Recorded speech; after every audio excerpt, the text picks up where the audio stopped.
আসসালামু আলাইকুম রহমতুল্লাহ। এমকে জামান রচিত ইজি প্লাস হ্যান্ডনোট এবং বিশ্বমানের বইয়ের পক্ষ থেকে আপনাদের স্বাগত। আজকের টিটেলের বিষয় ইনভেস্টমেন্ট অ্যানালাইসিস অ্যান্ড পোর্টফোলিও ম্যানেজমেন্টের ষষ্ঠ অধ্যায়ের পঞ্চম ক্লাস। সেক্ষেত্রে আজকের ক্লাসে আমরা এই অধ্যায়ের 5 নম্বর ফরম্যাটের গাণিতিক সমস্যাগুলো সমাধান করব। বিগত 4টি ক্লাসে আমরা 4টি ফরম্যাটে গাণিতিক সমস্যার সমাধান করেছি। তো চলুন আজকে আমরা 5 নম্বর ফরম্যাটে গাণিতিক সমস্যাগুলো দেখে আসি। 5 নম্বর ফরম্যাটটি হলো weighted average cost of capital, যাকে বলা হয় WACC বা ওভারঅল কস্ট অফ ক্যাপিটাল।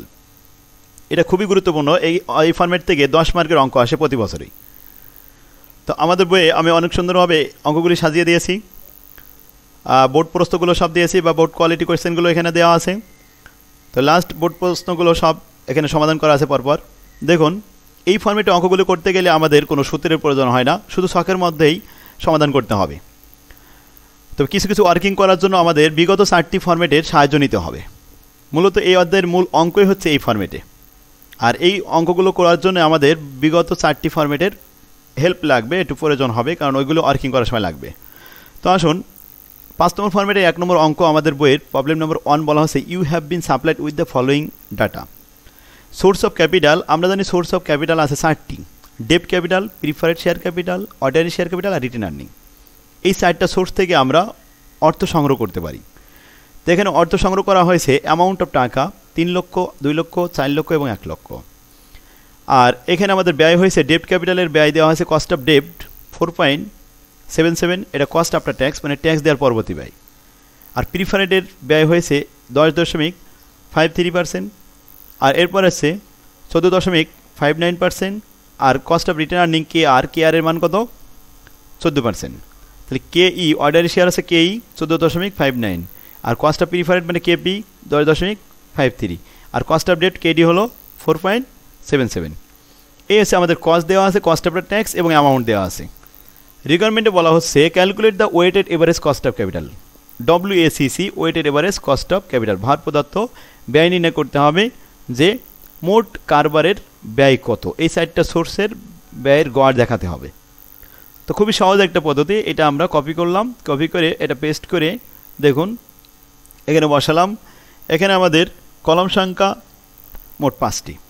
প্রথমে সোর্স অফ ক্যাপিটাল লেখা হয়েছে, ডেট, প্রিফারেড, অর্ডিনারি আর রিটেন আর্নিং। আর এখানে টোটাল লেখা হয়েছে অ্যামাউন্ট 3 লাখ, 2 লাখ, 4 লাখ, 1 লাখ। এই যোগ করে কত পেয়েছি? 10 লাখ। এখন আসুন, 10 লাখ টাকার মধ্যে 3 লাখ টাকা কত অংশ? তাহলে 3 লাখকে 10 লাখ দ্বারা ভাগ করিলে 0.3 হয়। 2 লাখ ভাগ 10 লাখ 0.2 আসবে। 4 লাখ ভাগ 10 লাখ 0.4 আসবে। 1 লাখ ভাগ 10 লাখ তাহলে 0.10 আসবে। এই পয়েন্টগুলো যোগ করলে অবশ্যই 1 হতে হবে। তাহলে ওয়েটের যোগফল কত? 1.00। যেন এখানে বেশি কম না হয়, তো খেয়াল রাখবেন। তাহলে এই দশমিকগুলো যোগ করলে সবসময় 1 হবে। প্রবাবিলিটি যেমন 1 হয়, ওয়েটগুলো যোগ করলে অবশ্যই 1 হয়। এবার আসুন, কস্ট আফটার ট্যাক্স, এখান থেকে এটা কপি পেস্ট করলাম। 4.77%, 10.53%, 14.59 মানে 5.9% আর 14.00%। এই পার্সেন্টগুলো আমরা বসিয়ে এবার গুণ করি। 0.3 সাথে 4.77 গুণ করলে আসে 1.431%। 0.2 সাথে 10.53 গুণ করলে আসে 2.106%। 0.4 সাথে 14.59 গুণ করলে আসে 5.836%। এরপরে 0.1 সাথে 14 গুণ করলে আসে 1.4%। এই পার্সেন্টগুলো যোগ করেন, যোগ করলে আসে 10.773%। এইটাই হলো আমাদের weighted average cost of capital. আমরা অ্যান্সার লিখলাম comment, hence the WACC is 10.773%। এটা অ্যান্সার। তার মানে এই কোম্পানির মোট ব্যয়ের গড় হয়েছে 10.773, কারণ 4টা সোর্সে বিভিন্ন রকমের ব্যয় হয়েছিল। সেই ব্যয়গুলো ওয়েটেড এভারেজ করে আমরা পেয়েছি 10.773। এ হচ্ছে গড় ব্যয়। খুব সহজ একটা অঙ্ক। এবার আসুন দ্বিতীয় নম্বর অঙ্কে। বলছে a company has the following specific cost. Specific cost দেওয়া হলো প্রত্যেকটা সোর্সের আলাদা করে। Cost of capital with the indicated book value and market value weight. আবার ওয়েট দেওয়া হলো, অ্যামাউন্ট না দিয়ে অনুপাত দেওয়া হয়েছে। যেমন স্পেসিফিক কস্ট 5%, 10%, 4%, 12%, 12%। এই সোর্সগুলো 4টা সোর্স দেওয়া ছিল। Cost of long term loan মানে এখানে লং টার্ম ডেট বলতে cost of debt. KD preferred মানে KP, অর্ডিনারি শেয়ার আছে KE, আর রিটেন আর্নিং আছে KR। তাহলে কেডি, কেপি, কেআর, কেই, এই কেই এবং কেআর এই মানগুলো দেওয়া আছে। এবার আসুন weight, book value weight. Book value weight এটা 30%, 20%, 40% এবং 10%, এই পার্সেন্টগুলো যোগ করে সবসময় 100% হয়। আর এটাকে দশমিকে রূপান্তর করলে সবসময় 1.00 হয়, অন হয়ে যায়, দশমিক দিলে অন আসে। যাই হোক, এটা বুক ভ্যালু ওয়েট দেখলাম। এবার মার্কেট ভ্যালু ওয়েট, মার্কেটের দাম নির্ণয় করে এখন ভ্যালু হয়েছে, এটা আছে 0.25, এখানে 25%, 17%, 46%, 12%, সব মিলে 100%। যদি আমরা দশমিক দেখাই তাহলে 0.25, 0.17, 0.46, 0.12 এইগুলো মিলে হলো 1.00। Calculate the weighted average cost of capital, WSCC বের করতে হবে। তো ডব্লিউএসসিসি বের করতে গেলে এখানে বুক ভ্যালু একটা আছে আর মার্কেট ভ্যালু আরেকটা আছে, আর কস্ট তো স্পেসিফিক কস্ট দেওয়া থাকবে। প্রথমে আমরা সোর্সগুলো বসালাম, 4টা সোর্স, আর এখানে আমরা লিখলাম স্পেসিফিক কস্ট। এবার আসুন বুক ভ্যালু। বুক ভ্যালুর ভিতরে 2টা কলাম দিয়েছি, ওয়েট, বুক ভ্যালু ওয়েট এবং ওয়েটেড এভারেজ কস্ট, এই 2টা। আর মার্কেট ভ্যালুর জন্য 2টা, ওয়েট এবং ওয়েটেড এভারেজ কস্ট। তো আসুন আমরা স্পেসিফিক কস্টগুলো দেখে দেখে লিখলাম, আর ওয়েটগুলো এখান থেকে দশমিক করে নিলাম, 0.30, 0.20, 0.40, 0.10 এই মানগুলো বসালাম। আর ওয়েটেড কস্ট এই 5-এর সাথে 0.30 গুণ করলে 3 × 5 = 15, 1.50। 10-এর সাথে 0.2 গুণ করলে 10 × 2 = 20, অর্থাৎ 2%। আর 12-এর সাথে 0.40 গুণ করলে 4 × 48, 4.8%। 12-এর সাথে 0.1 গুণ করলে 1.20। এগুলো যোগ করলে আসে 9.50%। এবার আসুন মার্কেট ভ্যালু ওয়েট, 0.25, 0.17, 0.46, 0.12 এর সাথে গুণ করবেন কোটা, এই 5% 0.25 সাথে গুণ করলে হয় 1.25, 10%-এর সাথে 0.17 গুণ করলে আসে 1.70, 12%-এর সাথে 0.46 গুণ করলে 5.52, 12%-এর সাথে 0.12 গুণ করলে আসে 1.44, সব মিলে 9.91%। Hence the WSCC is book value 9.50 আর মার্কেট ভ্যালু 9.91%। অ্যান্সার, তাহলে বুক ভ্যালুর অ্যান্সার হলো কত? 9.50, আর মার্কেট ভ্যালু কত আসলো? 9.91। অ্যান্সার। আশা করি আপনারা বুঝতে পারছেন শিক্ষার্থীগণ। এই ছিল আমাদের weighted average cost of capital. তাহলে আমাদের বইয়ের 3 নম্বর অঙ্কটা এবার দেখুন। রোজি কোম্পানি ওয়াজ এখানে recently formed the manufacture a new product, it has the following capital structure. Structure আছে 3টা দেওয়া আছে, 14% ডেপ ক্যাপিটাল 12 লক্ষ টাকা, আর 12% প্রিফার্ড স্টক 40 লাখ টাকা, আর কমন স্টক 16 লাখ টাকা। এখানে আমাদের কস্ট অফ ডেপ দেওয়া আছে 14%, কিন্তু এটাকে আমরা ট্যাক্স মুক্ত করতে হবে, কস্ট অফ ট্যাক্স বানাতে হবে। আর প্রিফারেড দেওয়া আছে 12%, তো এটার কোনো ট্যাক্স বাদ যায় না, তাই 12% থেকে যাবে। আর কস্ট অফ কমন স্টক এটা কেই বের করতে হবে, কিন্তু কেই বের করার জন্য এখন কোনো পার্সেন্টেজ দেওয়া নেই, তাই নিচে ইনফরমেশন দেওয়া আছে। দেখুন, the common stock sell for 50 টাকা, এটা হলো P0, and is expected to pay dividend দেওয়া হবে D1 4 টাকা দিস ইয়ার, এই বছরের শেষে। হুইচ গ্রোথ রেট, আবার জি আছে, জি গ্রোথ রেট 10%। তাহলে গ্রোথ রেট আছে, ডিভিডেন্ড D1 আছে, আর P0 আছে। এটা 3 নম্বর সিচুয়েশন। 3 নম্বর সূত্রটা বসালে হয়ে যাবে কস্ট অফ ইকুইটির। কস্ট অফ ইকুইটি কয়টা সূত্র শিখেছি শিক্ষার্থীগণ? 4টা সূত্র শিখেছি, তার মধ্যে 3 নম্বর সূত্র আছে এটা। The company has the marginal tax rate 50%। এই ট্যাক্স রেটটা লাগে আমাদের কস্ট অফ ডেপ্টের ক্ষেত্রে। শিক্ষার্থীগণ, কস্ট অফ ডেপ্টে কর্পোরেট ট্যাক্স লাগে, মার্জিনাল ট্যাক্স লাগে, আর পার্সোনাল ট্যাক্স লাগে কস্ট অফ রিটেন আর্নিংয়ে। আর কস্ট অফ প্রিফারেড এবং কস্ট অফ ইকুইটিতে কোনো ট্যাক্সের প্রয়োজন হয় না। তাহলে পার্সোনাল ট্যাক্সটা লাগে কস্ট অফ রিটেন আর্নিং, আর মার্জিনাল ট্যাক্স লাগে বা কর্পোরেট ট্যাক্স লাগে কস্ট অফ ডেপ্টের ক্ষেত্রে। তাহলে এই 50% কস্ট অফ ডেপ্টে আমরা অ্যাপ্লাই করব। Compute the weighted average cost of capital. দেখুন, প্রশ্ন হলো weighted average cost of capital. তাহলে প্রথমে আমরা কমন স্টকের একটা ইকুইটি কেই বের করে নিই। তো আমি পরপর এখানে বসাই দিয়েছি কস্ট অফ ডেপ্ট কেডি, কেডি সমান KI before tax 1 - tax rate. Tax rate হচ্ছে 50%, ক্যালকুলেশন করলে 7%। কস্ট অফ প্রিফারেড এটা লিখলাম কেপি, পর্যায়ক্রমে লিখলে বুঝতে সুবিধা হয়, তা আমরা লিখলাম 12% এখানে কেপি। তো কস্ট অফ প্রিফারেডের কোনো ইনফরমেশন নেই, আর এখান থেকে ট্যাক্স বাদ যায় না, যার কারণে 12% এটাই গিভেন দেওয়াই আছে যেটা। এরপরে cost of equity, cost of equity কেই 3 নম্বর সিচুয়েশনের সূত্র হলো D1/P0 × 100 plus growth rate. D1 4 টাকা, P0 50 টাকা দিয়ে ভাগ করলাম, একসাথে গুণ করলাম, তাতে আসলো 8%, আর এর সাথে 10% যোগ করলে হয় 18%। এই হলো কেই। এখন আমরা 3টে সোর্স, এই 3টে সোর্স অ্যামাউন্ট সহ লিখলাম 14% ডেপ্ট 12 লাখ টাকা, প্রিফারেন্স 12%, এটা 40 লাখ টাকা, কমন স্টক 16 লাখ টাকা, মোট হলো 68 লাখ টাকা। ওয়েট বানাতে হবে, তাহলে টোটাল 68 লাখ দ্বারা 12 লাখকে ভাগ করেন, তাহলে ক্যালকুলেটারে 12 ভাগ 68 এতে আসে 0.1765, 40 ভাগ 68 এতে আসে 0.5882, 16 ভাগ 68 এতে আসে 0.2353। এই পয়েন্টগুলো যোগ করলে 1.00 হবে। আর পয়েন্টের সাথে আমরা কস্টগুলো একটু বসাই, যার কস্ট তার সামনেই বসাবো। তাহলে প্রথমে কস্ট অফ ডেপ্ট ছিল 7%, cost of preferred 12%, cost of equity 18%, দেখুন বসিয়ে দিলাম।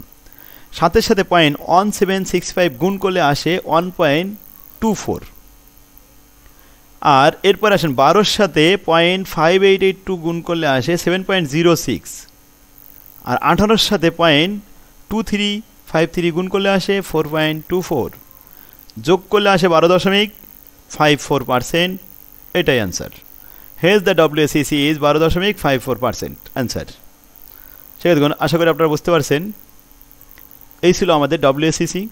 তাহলে যদি ওয়েট দেওয়া না থাকে, যদি কস্টগুলো আলাদাভাবে দেওয়া না থাকে, তাহলে বের করে নিতে হবে। এই বের করার জন্য আমাদের পূর্বের যে ফরম্যাটগুলো শিখেছি ওইগুলো কাজে লাগবে।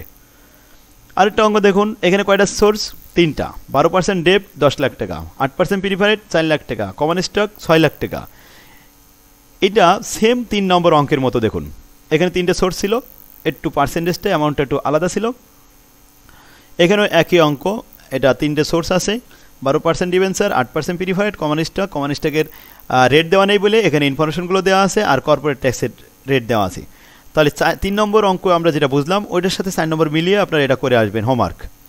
আজকে আপনাদের বাড়ির কাজ থাকবে 4 নম্বর। তো 1, 2, 3, 4 এই 4টেই করবেন।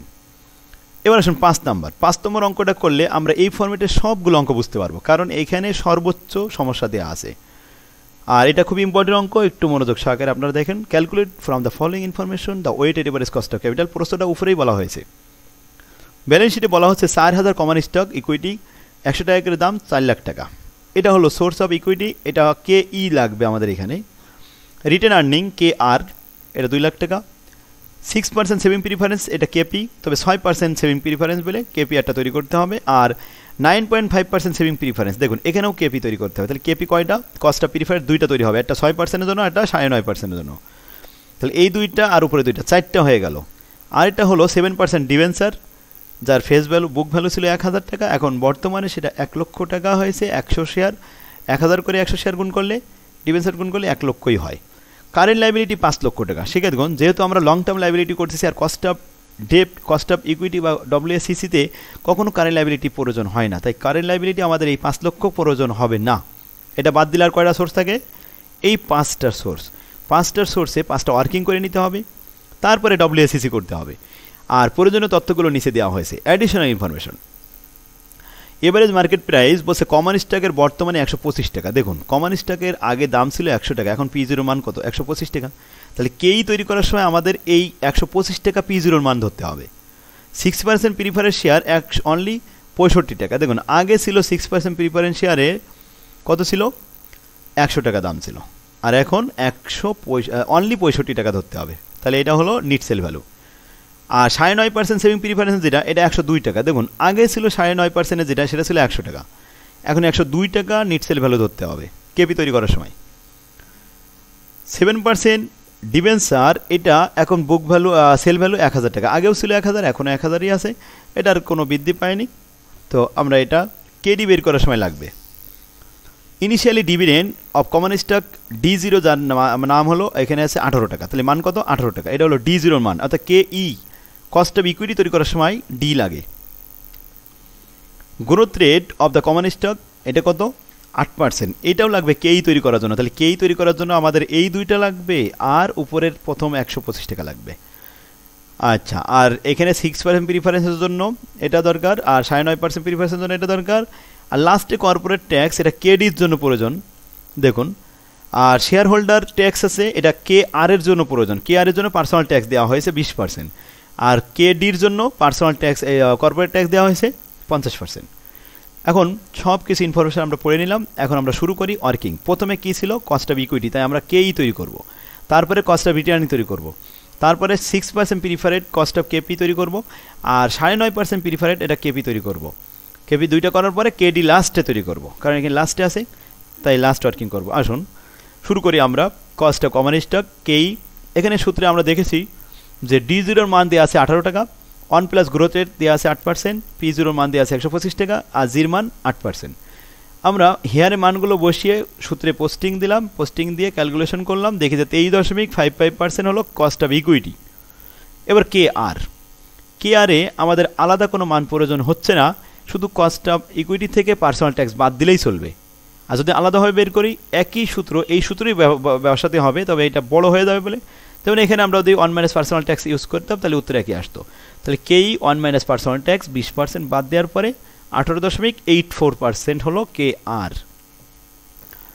Saving preference cost of preferred KP 6%-এর ক্ষেত্রে এখন ফেস ভ্যালু 100 টাকা দেওয়া ছিল, আর প্রিফারেড ডিভিডেন্ড 6% 6 টাকা, নিট সেল ভ্যালু 65 টাকা দেওয়া আছে। তো 6 টাকাকে 65 টাকা দ্বারা ভাগ করে 100 দ্বারা গুণ করলে 9.23%। 9.5%, তাহলে ফেস ভ্যালু 100, 9.5% গুণ করলেই 9 টাকা 50 পয়সা প্রিফারেড ডিভিডেন্ড। আর এখানে নিট সেল ভ্যালু দেওয়া রয়েছে 102 টাকা প্রশ্নে, দেখুন এখানে 102 টাকা দেওয়া ছিল 9.5%-এর ক্ষেত্রে। যাই হোক, আপনারা বুঝতে পারছেন এটা কেপি ক্যালকুলেশনে 9.31%, এটা হলো 9.5%-এর ক্ষেত্রে। এবার 5 নম্বর ওয়ার্কিংয়ে আসলাম, কস্ট অফ ডেপ্ট। কস্ট অফ ডেপ্ট এখানে দেওয়া ছিল বিফোর ট্যাক্স 7%, আর ট্যাক্স রেট 50%, তাহলে বাদ দিলে হবে 3.5%। এটাই হলো কস্ট অফ ডেপ্ট, কস্ট অফ ট্যাক্স হলো 3.5%। ঠিক আছে, দেখুন এই ওয়ার্কিংগুলো করে আমরা এবার WACC তৈরি করব। তাই সোর্স 5টা বসালাম, কারেন্ট লাইবিলিটি বাদে common stock 4 lakh, retained earning 2 lakh, saving preference 6%টা 1 লাখ, আর 9.5% সেভিং প্রিফারেন্স 2 লাখ, আর ডেপ্ট 1 লাখ, মোট যোগ করে 10 লাখ। এখন ওয়েট তৈরি করতে হবে, 10 লাখ দিয়ে ভাগ করেন 4 লাখকে, তাহলে 4 লাখ ভাগ 10 লাখ, এতে আসে 0.40, 2 লাখ ভাগ 10 লাখ 0.20, 1 লাখ ভাগ 10 লাখ 0.10, 2 লাখ ভাগ 10 লাখ 0.20, 1 লাখ ভাগ 10 লাখ 0.10। এই পয়েন্টগুলো যোগ করলে 1 হবে। আশা করি বুঝতে পারছেন। এবার আসুন আমরা স্পেসিফিক কস্টগুলো, যেমন কমন ইকুইটি এটার মান বের হয়েছে 23.55, দেখুন একবার দেখে নিই আমরা এখান থেকে। এই যে 23.55, রিটেন আর্নিং কত 18.84, আর প্রিফারেড 6% প্রিফারেডটা হয়েছিল 9.23, আর 9.5%-এটা হয়েছিল 9.31 এই। আর কস্ট অফ ডেপ্ট লাস্টেরটা ছিল 3.5% লেখা হলো। এই ওয়েটের সাথে এখন কস্টগুলো গুণ করি, 0.4-এর সাথে 23.55 গুণ করলে আসে 9.42, 0.2-র সাথে 18.84 গুণ করলে আসে 3.77, 0.1-এর সাথে 9.23 গুণ করলে 9.23%, 0.923%, আর এখানে 0.2-র সাথে 931 গুণ করলে আসে 1.862। পার্সেন্টেজটা দেখাবো না, শুধুমাত্র 9.31-এর সাথে গুণ করবো। এখন 3.5-এর সাথে 0.1 গুণ করলাম, তাহলে আসলো 0.35%। এই পার্সেন্টগুলো যোগ করে পেয়েছি 16.325, hence the WACC is 16.325% answer. আশা করি আপনারা বুঝতে পারছেন। শিক্ষার্থীগণ, পরবর্তী অঙ্কগুলো সব একই রকম, এভাবে আজকে আপনারা এগুলো কমপ্লিট করবেন। আমরা 5 নম্বর অঙ্কটা সব থেকে বড় ছিল, এটা কমপ্লিট করলাম। ঠিক এর থেকে পরবর্তী অঙ্কগুলো ছোট ছোট, এগুলো কমপ্লিট করবেন। তো এখানে আমাদের বোর্ডের প্রশ্ন, সবগুলোই বোর্ডের প্রশ্ন। এটা 13 সালে এসেছে, 10 সালে এটা ইউনিভার্সিটি কোয়েশ্চেন আমি আলাদা করে দিয়েছিলাম, WACC 5 সাল। দেখুন এখানে এই অঙ্কগুলো আজকে করে ফেলবেন। সব WACC একই রকমভাবে করবেন, যেভাবে আমি দেখিয়ে দিলাম আমার বই থেকে এগুলো প্র্যাকটিস করবেন। সেক্ষেত্রে যাদের কাছে এখনও বইটা পৌঁছায়নি তারা অবশ্যই আপনারা বইটা অনলাইনে চেষ্টা করেন, অনলাইনে ম্যানেজ করার জন্য আমাদের কাছ থেকে সরাসরি যোগাযোগ করে নিলে সুলভ মূল্যে আপনার কম মূল্যে নিতে পারবেন। নিয়ে আপনারা এগুলো প্র্যাকটিস করুন। আশা করি ইনশাল্লাহ আপনাদের এই সাবজেক্টে A+ রাখা খুবই সহজ হবে। এখনও যে টাইম আছে অল্প টাইমের মধ্যে আপনি আয়ত্ত করতে পারবেন, কারণ এখান থেকে আপনি যদি 5টা অধ্যায়, 4টে অধ্যায় বা 3টে অধ্যায় ভালোভাবে করেন, তাহলে 3টে অধ্যায় 3টে অঙ্কই আপনি সমাধান করতে পারবেন এবং নির্ভুলভাবে অ্যান্সার করতে পারবেন। আর 3টে অঙ্ক বললে বা 4টে অঙ্ক পারলে বাকি 1টা 2টো থিওরি লিখলেও এখানে আপনার একটা ভালো রেজাল্ট করা সম্ভব। তো এইটা আসছে দেখুন লাস্টে 18 সালে, 18 সালে এটা আসছে 23 নাম্বার, আর এটাই ছিল আমাদের শেষ 23 নাম্বার পর্যন্ত। তো আজকের ক্লাস আমাদের এখানে শেষ হচ্ছে। শিক্ষার্থীগণ, তাহলে আমরা মোট 5টা ক্লাসে এই 5টা ফরম্যাটে অঙ্ক শেষ করলাম। আপনারা প্রত্যেক দিন একটা করে ফরম্যাট দেখবেন এবং ওই ফরম্যাটে অঙ্কগুলো সব কমপ্লিট করবেন, তারপরে দ্বিতীয় ফরম্যাটে যাবেন।